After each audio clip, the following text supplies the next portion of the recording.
ಕಲಬುರಗಿಯಲ್ಲಿ 893ನೇ ಬಸವ ಜಯಂತಿಯನ್ನು ಅದ್ಧೂರಿಯಾಗಿ ಮಾಡಲಾಗ್ತಿದೆ. 893ನೇ ಬಸವ ಜಯಂತಿಯ ಜಯಂತ್ಯೋತ್ಸವ ಸಮಿತಿಯ ಅಧ್ಯಕ್ಷರಾಗಿ BR ಪಾಟೀಲ್ ಅವರು ಆಯ್ಕೆಯಾಗಿದ್ದು, ಅವರ ಮುಂದಾಳತ್ವದಲ್ಲಿ ವಿಶೇಷವಾಗಿ ಕಾರ್ಯಕ್ರಮಗಳನ್ನು ಆಯೋಜನೆ ಮಾಡಲಾಗಿದೆ. ಈ ಒಂದು ಜಯಂತ್ಯೋತ್ಸವ ಕಾರ್ಯಕ್ರಮದಲ್ಲಿ ವಿಶೇಷವಾಗಿ ಏನಪ್ಪ ಅಂತಂದರೆ, ಬಸವ ಜಯಂತಿಯ ಜಯಂತ್ಯೋತ್ಸವ ಸಮಿತಿ ಈ ಬಾರಿ DJ ನಡೆಸ್ತಾ ಇಲ್ಲ,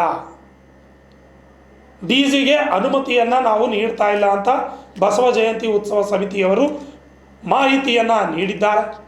ಇಂದು ನಡೆದ ಸುದ್ದಿಗೋಷ್ಠಿಯಲ್ಲಿ ಸರ್ವಪಕ್ಷದ ಮುಖಂಡರು ಭಾಗವಹಿಸಿ ಪಕ್ಷಾತೀತವಾಗಿ ಈ ಒಂದು ಕಾರ್ಯಕ್ರಮವನ್ನು ಮಾಡ್ತಾ ಇದ್ದೇವೆ ಅಂತ ಶಾಸಕರಾದ BR ಪಾಟೀಲ್ ಅವರು ಹೇಳಿದ್ದಾರೆ. ಏಪ್ರಿಲ್ 20ರಂದು ನಡೆಯಲಿರ್ತಕ್ಕಂತಹ ಜಯಂತಿ ಕಾರ್ಯಕ್ರಮದಲ್ಲಿ ಪಕ್ಷಾತೀತವಾಗಿ ಕಾರ್ಯಕ್ರಮವನ್ನು ಆಯೋಜನೆ ಮಾಡಲಾಗಿದೆ. ಸರ್ವಾನುಮತದಿಂದ ನನಗೆ ಜವಾಬ್ದಾರಿ ವಹಿಸಿದ್ದಾರೆ ಅಂತ BR ಪಾಟೀಲ್ ಅವರು ತಿಳಿಸಿದ್ದಾರೆ. ಇನ್ನು ಏಪ್ರಿಲ್ 16, 17, 18 ಬಸವೇಶ್ವರ ಪುತ್ಥಳಿ ಹತ್ತಿರ ಸಾಯಂಕಾಲ ಪ್ರವಚನ, ಸಂಗೀತ ಕಾರ್ಯಕ್ರಮಗಳನ್ನು ಆಯೋಜನೆ ಮಾಡಲಾಗ್ತಿದೆ. ಅದೇ ರೀತಿಯಾಗಿ ಅನೇಕ ಶರಣರಿಂದ ಏಪ್ರಿಲ್ 17ರಂದು, 18ರಂದು ಸುಮಾರು 3 ದಿನ 16, 17, 18 3 ದಿನ ವಿಶೇಷವಾಗಿ ಪ್ರವಚನ ಮತ್ತು ಸಂಗೀತ ಕಾರ್ಯಕ್ರಮಗಳನ್ನು ಆಯೋಜನೆ ಮಾಡಿದ್ದೇವೆ ಅಂತ ತಿಳಿಸಿದ್ದಾರೆ. ಇನ್ನು ಏಪ್ರಿಲ್ 19ರಂದು ಶರಣಬಸವೇಶ್ವರರ ಸಂಸ್ಥಾನ ಮೈದಾನದಲ್ಲಿ ಅನುಭವ ಮಂಟಪದಲ್ಲಿ ಪುತ್ಥಳಿ ಪೂಜೆ ಹಾಗೂ ದೀಕ್ಷಾ ಕಾರ್ಯಕ್ರಮ ಮತ್ತು ಇಷ್ಟಲಿಂಗ ಪೂಜೆ ಕಾರ್ಯಕ್ರಮವನ್ನು ಹಮ್ಮಿಕೊಳ್ಳಲಾಗಿದೆ ಅಂತ ತಿಳಿಸಿದ್ದಾರೆ.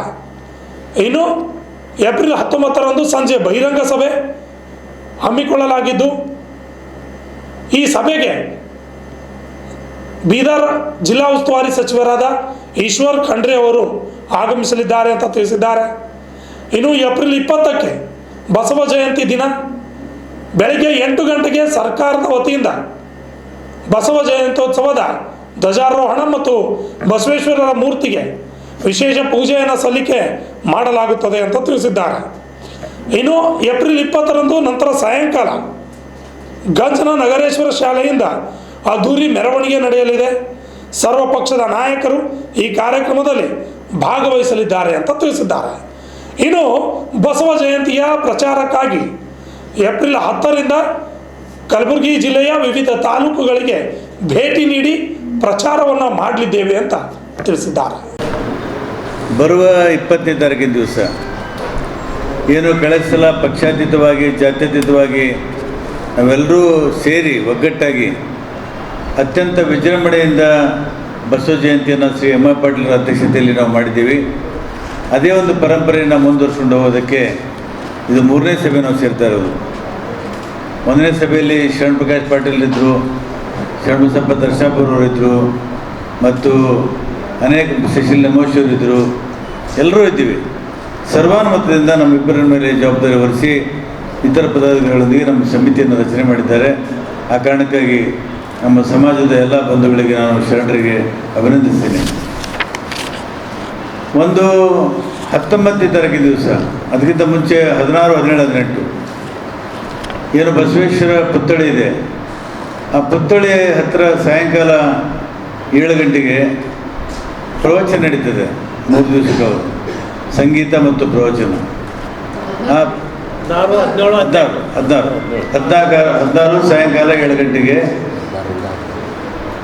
ಪ್ರವಚನ ಕಾರ್ಯಕ್ರಮ ನಡೀತದೆ, ಸಂಗೀತ ಮತ್ತು ಪ್ರವಚನ. ಆ ಪ್ರವಚನ ವಿಶೇಷ ಉಪನ್ಯಾಸ ಪ್ರವಚನ ಹೆಸರೇನ್ರಿ ಅವ್ರದ್ದು?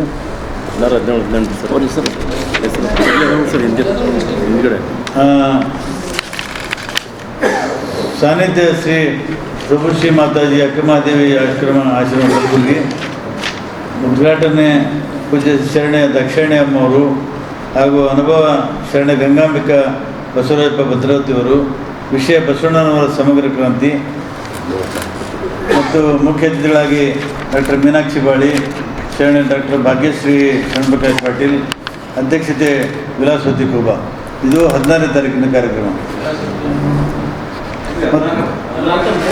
3 ದಿವಸಗಳಲ್ಲ, 3 ದಿನ ಉಪನ್ಯಾಸ ನೀಡ್ತಾರೆ. ಉಪನ್ಯಾಸದಲ್ಲಿ ಇವರೆಲ್ಲ ಇರ್ತಾರೆ. ಉಪನ್ಯಾಸ ನೀಡೋರು ಗಂಗಾಂಬಿಕಾ ಬಸವರಾಜಪ್ಪ ಭದ್ರ ಶ್ರೀ ಪ್ರಭು ಶ್ರೀ ಮಾತಾಜಿ ಶರಣ ಗಂಗಾಂಬಿಕಾ ಬಸವರಾಜಪ್ಪ ಭದ್ರಾವತಿ. ಇಲ್ಲ, ವಿಷಯ ಗುರು ಬಸವಣ್ಣ ಎಲ್ಲರೂ ಅವ್ರಿಗೆ ಹೆಣ್ಮಕ್ಳಿಗೆ ಮುಂದೆ ಮಾಡಿದ್ದೀವಿ. ಒಂದು ಕಾರ್ಯಕ್ರಮ. ಆಮೇಲೆ 2ನೇ ದಿವಸ ಗುರು ಬಸವಣ್ಣನವರು ಅದು ಆ ದಿವಸ ಗುರು ಬಸವಣ್ಣನವರ ಸಮಗ್ರ ಕ್ರಾಂತಿ ಬಗ್ಗೆ ಮಾತಾಡ್ತಾರೆ. ಉಪನ್ಯಾಸ ಮತ್ತು ಮೊದಲನೇ ಅವತ್ತು 14 ಕಾರ್ಯಕ್ರಮ ಮುಗಿತದೆ. 2ನೇದು 17ನೇ ತಾರೀಕಿನ ದಿವಸ ಚರಲಿಂಗ ಸ್ವಾಮಿಗಳು ಗದ್ದಿಗೆ ಮಠ ಕಲಬುರಗಿ ಅವರು ಸಾನ್ನಿಧ್ಯ ವಹಿಸ್ತಾರೆ. ನೇತೃತ್ವ ಸಿದ್ಧಲಿಂಗ ಸ್ವಾಮಿಗಳು ಸಿದ್ಧಲಿಂಗೇಶ್ವರ ಸಂಸ್ಥಾನ ಮಠ ರಾವರು ಇವರು ವಹಿಸ್ತಾರೆ. ಅನುಭವ ಶರಣ ಡಾಕ್ಟರ್ ಸೋಮನಾಥ್ ಯಳವಾರ್ ಶರಣ ಸಾಹಿತಿಗಳು ಹುಮ್ನಾಬಾದ್ ಇವರು ಕೂಡ ಉಪನ್ಯಾಸ ನೀಡ್ತಾರೆ. ಬಸವತತ್ವದ ಪ್ರಸ್ತುತದ ವಿಷಯ ಅಲ್ಲಿ ಮುಖ್ಯ ಅತಿಥಿಗಳ ಅಲ್ಲಂಪ್ರಭು ಪಾಟೀಲರು ಇರ್ತಾರೆ, ಶಾಸಕರು.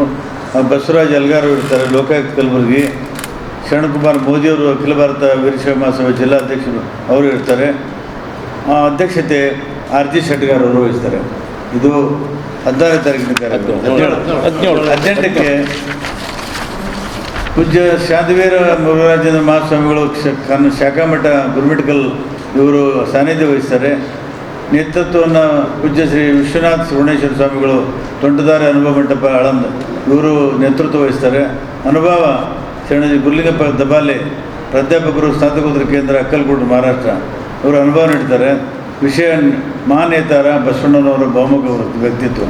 ಮುಖ್ಯ ಅತಿಥಿಗಳಾಗಿ ಶ್ರೀ ಅರುಣಕುಮಾರ್ ಎಮ್ಮ ಪಾಟೀಲ್ ಇರ್ತಾರೆ ಮತ್ತು ಆರ್ ಕೆ ಪಾಟೀಲ್ ಇರ್ತಾರೆ, ಆರ್ ಕೆ ಹುಡುಗಿಯವರು ಇರ್ತಾರೆ, ಅರುಣಕುಮಾರ್ ಪಾಟೀಲ್ ಕೊಡ್ಲಂಗರ್ ಅವರು ಇರ್ತಾರೆ. ಇದು 3 ದಿನಗಳ ಕಾಲ ಪ್ರವಚನ ಕಾರ್ಯಕ್ರಮ ನಡೀತದೆ. 19ನೇ ತಾರೀಕಿನ ದಿವಸ ಶರಣಬಸವೇಶ್ವರ ಸಂಸ್ಥಾನದ ಮೈದಾನದಲ್ಲಿ ಬೆಳಗ್ಗೆ 6:30ಕ್ಕೆ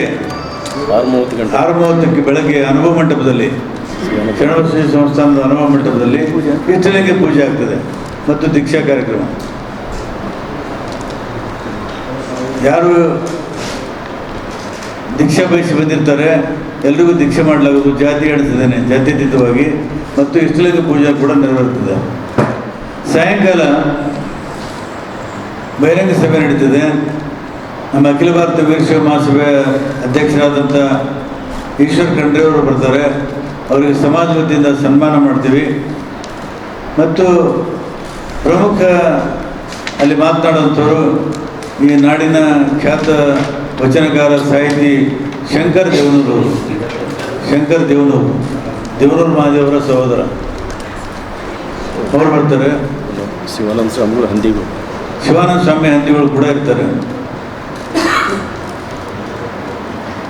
ಇದು 19ನೇ ತಾರೀಕಿನ ಕಾರ್ಯಕ್ರಮ. 20ನೇ ತಾರೀಕಿನ ದಿವಸ ಯಥಾ ಪ್ರಕಾರ ಗಂಜಿನಿಂದ ಬೆಳಿಗ್ಗೆ 20ನೇ ತಾರೀಕು ಬೆಳಿಗ್ಗೆ ಸರ್ಕಾರಿ ಕಾರ್ಯಕ್ರಮ ಅವ್ರು ಬಿಡ್ತಾರೆ. ಬೆಳಗ್ಗೆ 8 ಗಂಟೆಗೆ ಸರ್ಕಾರಿ ಕಾರ್ಯಕ್ರಮ ನಡೀತದೆ. ಅಲ್ಲೆಲ್ಲ ನಾವು ಭಾಗವಹಿಸ್ತೀವಿ. ಅಲ್ಲಿ ಕೂಡ ಜಿಲ್ಲಾಧಿಕಾರಿಗಳು ಅತಿಥಿಗಳಾಗಿ ಕರೀತಾರೆ, ನಾವೆಲ್ಲ ಹೋಗ್ತೀವಿ. ಅಲ್ಲಿ ಕಾರ್ಯಕ್ರಮ ಸರ್ಕಾರಿ ಕಾರ್ಯಕ್ರಮ ನಡೀತದೆ. ಸಾಯಂಕಾಲ ನಗರೇಶ್ವರ ಶಾಲೆಯಿಂದ ಭವ್ಯವಾದಂಥ ಮೆರವಣಿಗೆ ನಡೀತದೆ. ಈ ಮೆರವಣಿಗೆ ಸಮಿತಿ ಅಧ್ಯಕ್ಷರಾಗಿ ಶ್ರೀ ದತ್ತಾತ್ರೇಯ ಪಾಟೀಲ್ ಅವರು ರೇವರವರು ಅಧ್ಯಕ್ಷರಾಗಿದ್ದಾರೆ. ಮತ್ತು ಅವ್ರ ಜೊತೆಗೆ ಅನೇಕ ನಮ್ಮ ಚಂದು ಪಾಟೀಲ್ ಅವರು ಇರ್ತಾರೆ, ಅಲ್ಲಂಪ್ರಭು ಪಾಟೀಲರು, ನಾವೆಲ್ಲ ಇರ್ತೀವಿ.